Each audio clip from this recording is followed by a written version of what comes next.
Assalamualaikum warahmatullahi wabarakatuh. Perkenalkan, kami dari kelompok 32 mata kuliah Aljabar Linear yang beranggotakan Syifa Restania Putri dan Beni Weriani. Pada kesempatan kali ini, kami akan membahas mengenai basis dan dimensi. Mata kuliah ini diampu oleh 3 dosen pengampu, yaitu Ibu Dr. Anda Cecilia Hill Trimartin, MPD, PhD, Ibu Sukristia, SPD, MPD, dan Ibu Navita Sari, SPD, MPD. Sebelum kita membahas mengenai basis, kita harus terlebih dahulu mengetahui pengantar dari materi ini. Jadi, vektor-vektor yang menentukan suatu sistem koordinat disebut vektor basis. Ketika suatu sistem koordinat ditentukan oleh himpunan-himpunan vektor-vektor basis, maka panjang dari vektor-vektor tersebut bersesuaian dengan jarak antara titik-titik integer yang bersesuaian pada sumbu-sumbu koordinat, yang mana hal ini dinotasikan menjadi vektor OP sama dengan AV1 ditambah BP2. Jika V adalah suatu ruang vektor sebarang dan S himpunan vektor berhingga adalah suatu himpunan vektor-vektor pada V, maka S disebut basis untuk V jika S tersebut memenuhi dua syarat, yaitu S merentang V atau S membangun V dan S bebas linear. Ini adalah definisi basis. Jadi, suatu himpunan S dapat dikatakan sebagai basis untuk suatu ruang vektor apabila dia merentang di ruang V dan dia bebas linear. Selanjutnya bisa kita lihat ini ada teorema 5.4.1 yang berbunyi jika S himpunan vektor berhingga adalah suatu basis dari ruang vektor V, maka setiap vektor V pada ruang V dapat dinyatakan dalam bentuk V sama dengan C1 V1 ditambah C2 V2 hingga CN/Vn dengan tepat satu cara. Ini adalah teorema 5.4.1. Pembuktian teorema tersebut bisa kita lihat di sini, yang mana karena S merentang V, maka sesuai definisi dari suatu himpunan rentangan bahwa setiap vektor pada V dapat dinyatakan sebagai suatu kombinasi linear dari vektor-vektor pada S. Untuk melihat bahwa hanya terdapat satu cara untuk menyatakan suatu vektor sebagai suatu kombinasi linear dari vektor-vektor pada S, kita misalkan beberapa vektor dapat ditulis sebagai V sama dengan C1 V1 ditambah C2 V2 ditambah hingga CN/Vn. Dan juga bisa kita tulis dengan V sama dengan K1 V1 ditambah K2 V2 hingga KN/Vn. Dengan mengurangkan persamaan kedua dengan persamaan pertama, kita dapat menghasilkan persamaan ini, yang mana 0 sama dengan C1 dikurang K1 dikali V1 ditambah C2 dikurang K2 dikali V2 hingga Cn dikurang Kn kali Vn. Karena ruas kanan dari persamaan ini adalah suatu kombinasi linear dari vektor-vektor pada S, jadi ini adalah kombinasi linear, maka kebebasan linear dari S mengimplikasikan bahwa C1 dikurang K1 sama dengan 0. Jadi ini tadi C1 dikurang K1 sama dengan 0, C2 dikurang K2 sama dengan 0, hingga Cn dikurang Kn sama dengan 0. Jadi ini karena bebas linear itu solusinya itu hanya satu, jadi bisa kita lihat di sini solusinya itu sama, 0 semua. Jadi, yaitu C1 sama dengan K1, C2 sama dengan K2, hingga Cn sama dengan Kn. Jadi kedua pernyataan untuk V tadi adalah sama. Selanjutnya ada koordinat-koordinat relatif terhadap suatu basis. Jika S himpunan vektor berhingga adalah basis untuk ruang vektor V dan V sama dengan C1 V1 ditambah C2 V2 hingga CN/Vn adalah pernyataan untuk suatu vektor V dalam bentuk basis S, maka skalar C1, C2 hingga Cn disebut sebagai koordinat V relatif. Jadi, skalar-skalar ini, skalar C1, C2 hingga Cn ini disebut dengan koordinat V relatif terhadap suatu basis S dan dinotasikan sebagai Vs sama dengan C1, C2 hingga Cn. Jadi ini adalah notasi dari koordinat-koordinat relatif suatu basis. Bisa kita lihat di sini ada contoh basis standar untuk ruang berdimensi 3. Jadi di sini ada yang namanya vektor I sama dengan 1,0,0 atau vektor J sama dengan 0,1,0 dan vektor K sama dengan 0,0,1. Maka himpunan S sama dengan vektor I, vektor J, vektor K adalah suatu himpunan bebas linear pada ruang berdimensi 3. Himpunan ini juga merentang pada ruang berdimensi 3, yang mana di sini kita lihat V sama dengan ABC ini adalah vektor sebarang yang kita ambil di ruang berdimensi 3 sama dengan A kali 1,0,0 ditambah B dikali 0,1,0 ditambah C dikali 0,0,1 sama dengan A dikali vektor I ditambah B dikali vektor C ditambah C dikali vektor K. Jadi, S adalah basis untuk ruang berdimensi 3 dan karena telah memenuhi syarat yaitu bebas linear dan juga merentang di ruang berdimensi 3. Dan S juga disebut sebagai standar basis untuk ruang berdimensi 3. Koordinat-koordinat V relatif terhadap basis standar adalah A, B, C, sehingga VS-nya sama dengan A, B, C, dan V sama dengan VS. Selanjutnya ada basis standar untuk ruang berdimensi N. Jadi, tadi kita telah membahas basis standar untuk ruang berdimensi 3. Sekarang ada yang namanya basis standar untuk ruang berdimensi N. Di sini, misalnya, jika S1 sama dengan 1,0,0 hingga 0, lalu ada E2 sama dengan 0,1,0 sampai 0 lagi, dan hingga EN sama dengan 0,0,0 hingga 1. Maka S adalah sama dengan himpunan E berhingga adalah suatu himpunan bebas linear pada R pada ruang berdimensi N. Lebih lanjut, himpunan ini juga merentang pada ruang berdimensi N karena vektor-vektor sebarang V sama dengan V1 dikali E1 ditambah V2 dikali E2 ditambah hingga Pn dikali En. Jadi, S disebut basis untuk ruang berdimensi N karena telah memenuhi syarat yaitu bebas linear dan merentang pada ruang berdimensi N, dan disebut juga sebagai basis standar untuk ruang berdimensi N. Selanjutnya akan dijelaskan oleh rekan saya, Syifa Ristania Putri. Baiklah, selanjutnya kita akan membahas mengenai memperlihatkan bahwa himpunan vektor adalah suatu basis. Misalkan, kita mempunyai vektor V1, yaitu 1,2,1, lalu ada vektor V2, 0,9,0, dan vektor V3, yaitu 3,3,4. Tunjukkan bahwa himpunan S, yaitu V1, V2, V3, adalah suatu basis untuk R3. Nah, jadi, untuk menunjukkan bahwa S adalah suatu basis untuk R3, maka kita perlu menunjukkan bahwa S merentang pada R3 serta S bebas linear. Nah, untuk yang pertama, kita akan menunjukkan bahwa himpunan S merentang pada ruang berdimensi 3. Jadi, kita ambil sembarang vektor pada R3, misalkan saja B1, B2, B3. Lalu kita tulis kombinasi linear, yaitu C1 kali V1 ditambah C2 V2 ditambah C3 V3. Dengan V1 yaitu 1,2,1, kita tinggal mensubstitusikannya ke dalam V1, V2, dan V3 masing-masing, sehingga didapatlah C1 tambah 2C2 ditambah 3C3, 2C1 ditambah 9C2 ditambah 3C3, C1 tambah 4C3. Selanjutnya, persamaan ini kita ubah menjadi bentuk sistem persamaan linear. Jadi, C1 tambah 2C2 tambah 3C3 itu sama dengan B1, begitupun dengan 2C1 tambah 9C2 sama dengan B2, dan C1 tambah 4C3 sama dengan B3. Nah, untuk menunjukkan bahwa S merentang pada ruang berdimensi 3, maka kita harus menunjukkan bahwa sistem ini memiliki satu solusi untuk setiap pilihan yang sebarang dari B. Jadi, misalkan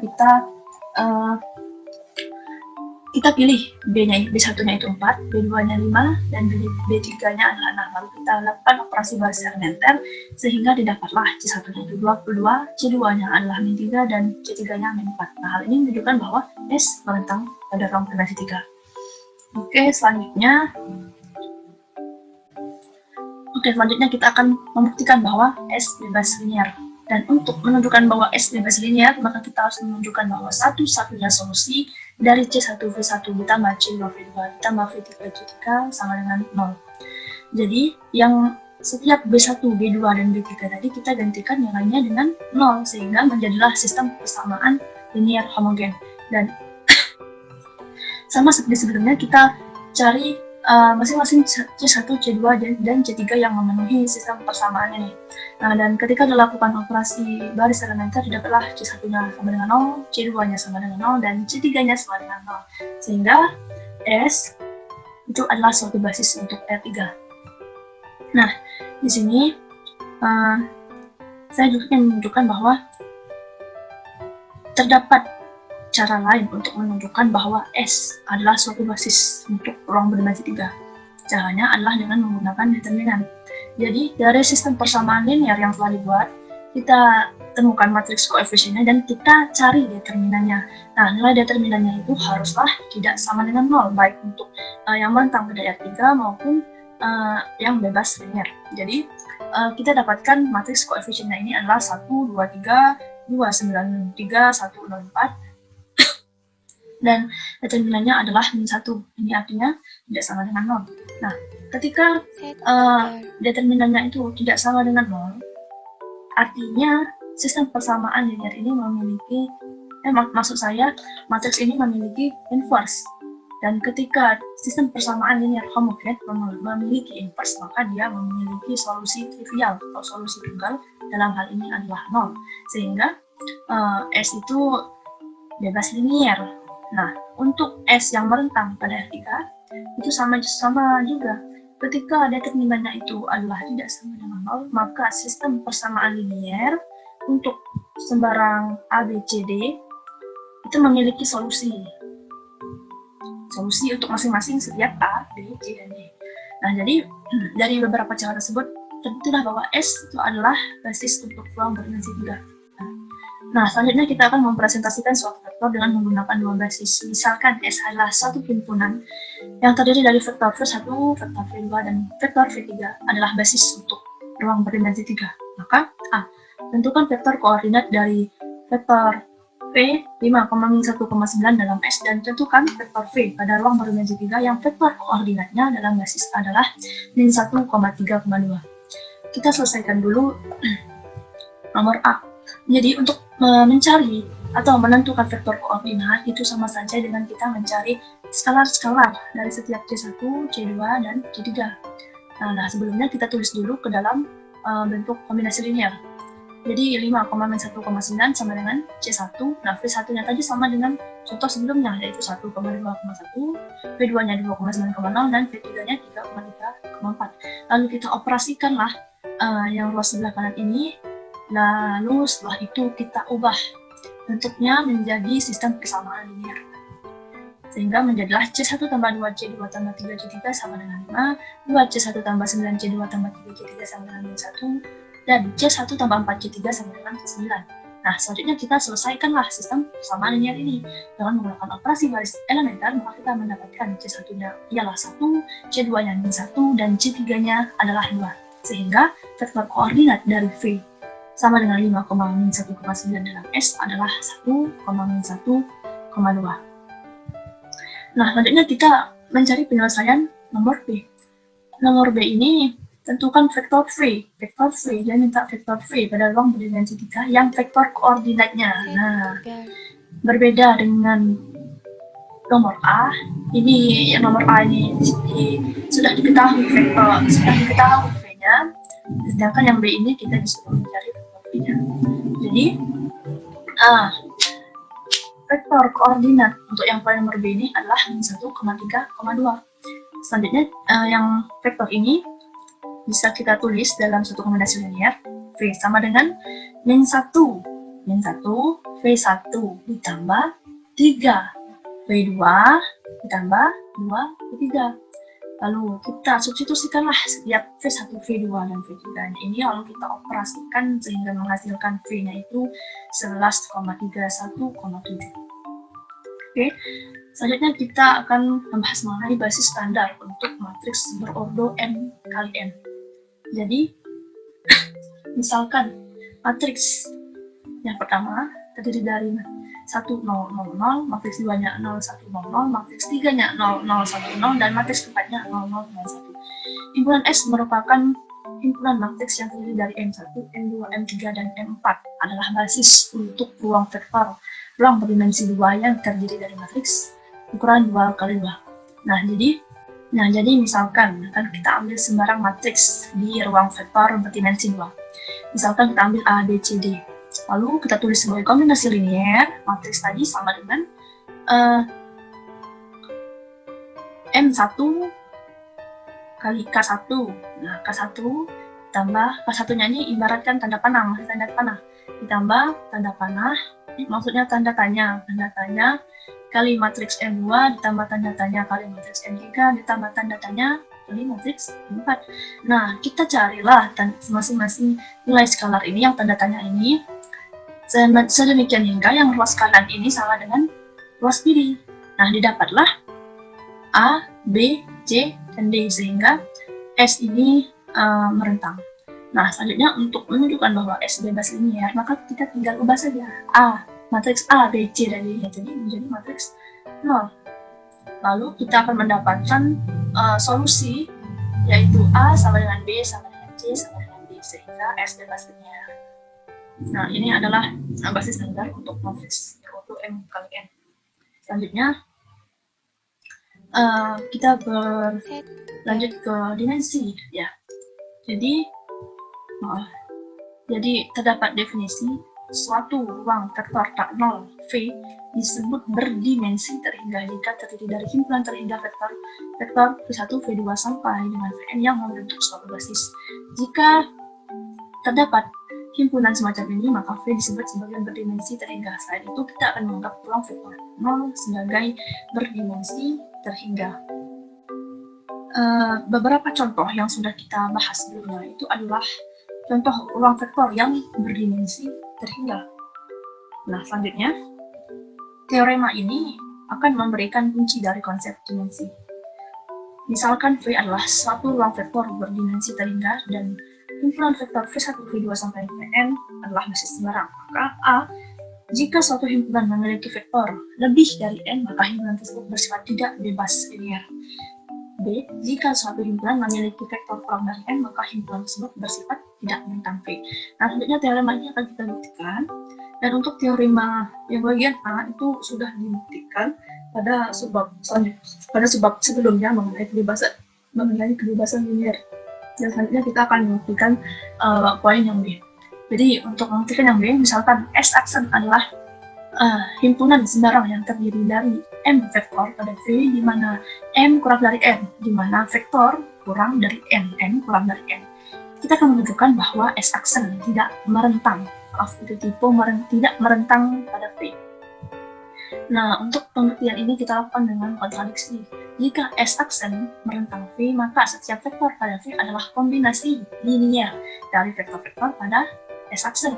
Khususnya setiap vektor basis V1 adalah kombinasi linear dari vektor-vektor pada S aksen. Misalnya pada sistem persamaan linear ini. Nah, untuk memperoleh kontradiksi ini, jadi misalkan kita punya pengertian bahwa saya tidak mempunyai sepatu.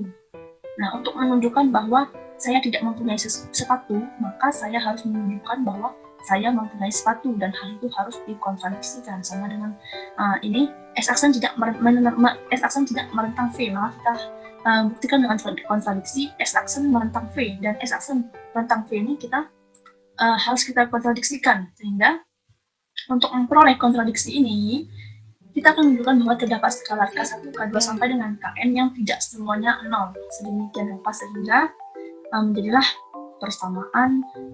sistem persamaan linear ini. Nah, sistem persamaan linear ini memiliki lebih banyak faktor yang tidak diketahui dibanding jumlah persamaannya. Oleh karena itu, memiliki solusi-solusi yang non-trivial. Ya kan, karena M kurang dari N. Nah, selanjutnya. Nah, pada pertemuan sebelumnya kita sudah mendapatkan sebuah teorema yang mengatakan bahwa sistem persamaan linear homogen mempunyai penyelesaian non-trivial jika variabelnya lebih dari persamaan, dan dalam hal ini faktornya itu lebih banyak daripada jumlah persamaannya, vektor kurang dari N, sehingga memiliki solusi-solusi non-trivial. Nah, selanjutnya kita beralih ke teorema 5.4.3. Semua basis untuk ruang vektor berdimensi terhingga memiliki jumlah vektor yang sama. Jadi, semua basis untuk ruang berdimensi N memiliki N vektor. Ruang berdimensi 3 memiliki 3 vektor, dan ruang berdimensi 2 memiliki 2 vektor.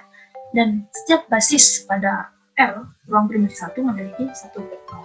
Nah, ini tadi adalah contoh-contoh dari ruang vektor yang berdimensi tak terhingga. Ini bisa kita lihat. Dimensi terhingga dari negatif terhingga sampai terhingga. Nah, selanjutnya kita beralih ke definisi, di mana dimensi dari ruang vektor V yang berdimensi terhingga dinotasikan dengan dim V didefinisikan sebagai banyaknya vektor-vektor pada suatu basis bentuk V. Selain itu, untuk ruang vektor 0 didefinisikan sebagai berdimensi 0. Jadi misalkan kita punya ruang vektor V adalah ruang vektor yang berdimensi n, maka dia memiliki n vektor. Misalkan dia adalah suatu matriks yang berukuran atau berordo m kali n, maka dia memiliki m kali n vektor. Begitupun dengan selanjutnya. Nah, selanjutnya kita beralih ke dimensi dari ruang solusi. Tentukan basis dan dimensi dari ruang solusi sistem homogen berikut. Nah, untuk menyelesaikan persoalan ini, maka kita lakukan seperti biasa operasi baris dan menkes sehingga didapatlah X1-nya itu sudah kita ubah ke dalam bentuk parameter, yaitu min S min T, lalu X2-nya itu berupa S, X3-nya itu adalah min T, X4 sama dengan 0, dan X5 sama dengan T.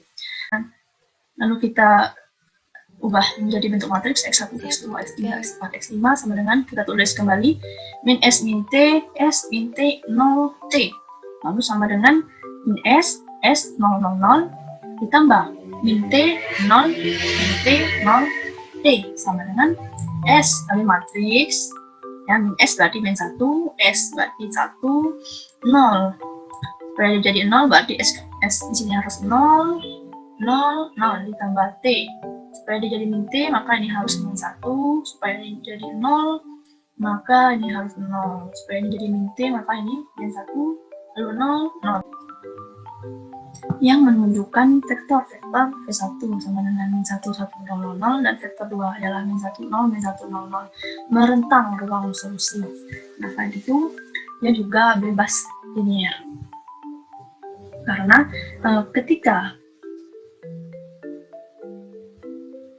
vektor V1 dan V2-nya ini kita ubah menjadi bentuk kombinasi linear, lalu kita sama dengan vektor 0, dapatlah solusi-solusi yang berupa trivial atau tunggal. Sehingga vektor V1 dan vektor V2 adalah suatu basis dan ruang solusinya adalah berdimensi 2 karena terdiri dari vektor V1 dan vektor V2. Nah, selanjutnya di sini kami mempunyai latihan soal. Ada 3 soal untuk dikerjakan oleh teman-teman semua. Sekiranya itulah penjelasan yang dapat kami sampaikan mengenai basis dan dimensi. Kami mohon maaf atas segala kekurangan. Kepada Allah kami mohon ampun. Terima kasih atas perhatian dari teman-teman, dan terima kasih atas ilmu yang diberikan oleh Ibu dosen. Terima kasih untuk semua penjelasan sebelum-sebelumnya sehingga kami dapat membahas mengenai materi ini. Selanjutnya kami tutup dengan wassalamualaikum warahmatullahi wabarakatuh. Terima kasih. Semoga bermanfaat.